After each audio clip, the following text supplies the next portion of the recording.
National School Choice Week is underway across the country with thousands of events surrounding education reform. Now's the time when parents need to start making important decisions for the 2015-16 school year.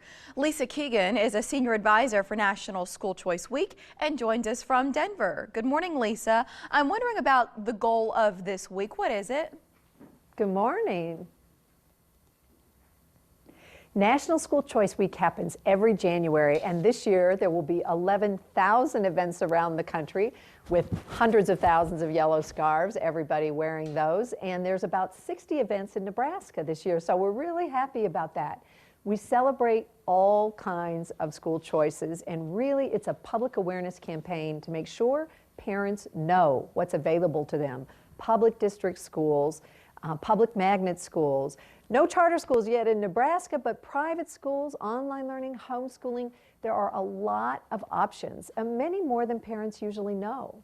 When it comes to providing parents with access to good schools, how does Nebraska fare compared to other states? Well, Nebraska has a lot of choices. So Nebraska within the district system itself has a very open enrollment process. So you can take a look at the different schools available to you, neighborhood public schools, also private schools. Homeschooling is pretty robust in Nebraska, and online learning is actually supporting that growth in homeschooling around the country. So there are a lot of options. Go to schoolchoiceweek.com is one way to find out what's going on. You can find some really great partners there and see what you've got available to you in your state. What are some of the things parents should do right now to find the right school for their kids? It's so important to find excellent schools. At School Choice Week, we always recommend going to greatschools.org, which is just a really good website that grades your school, which is important. You want to be looking for excellence, but also look at the parent comments. Look and see how the community feels. That's really important. Nothing substitutes for going to the schools, though. Pick a couple of schools, visit them. They will feel different to you. Find out how did the staff react to you, and take your child with you. Really important to see your child in that environment. And the last thing is, we love parent gossip about schools. It's really important to find out what other parents say about the schools you're thinking about for your own children. Opponents of school choice sometimes say that it hurts traditional public schools. How do you respond to that?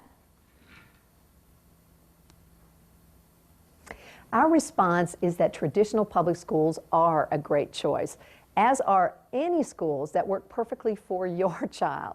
So the public really invests in an education for your child. And at School Choice Week, we celebrate excellent choices across the board, and we really advocate for the fact that parents should have as many options in as many places as possible. Often it's easy to move into the neighborhood you want to if you can afford that. If you can't, it's more difficult, and we need to focus on access to schooling everywhere. So we think that's the most important thing. I think you said there are 60 events happening in Nebraska right now. Where can our viewers go to learn more about those and then about school choice in general? SchoolChoiceWeek.com is a great place to learn what's going on in Nebraska this week. You can look that up. You can look up what kind of choices Nebraska has. And you can also look at all over the country, 11,000 different events. And it's really fun to see what's going on. And you learn a lot about the advocacy that's going on for choice and excellent schools all over the country. Sounds good, Lisa. Thanks for your time today.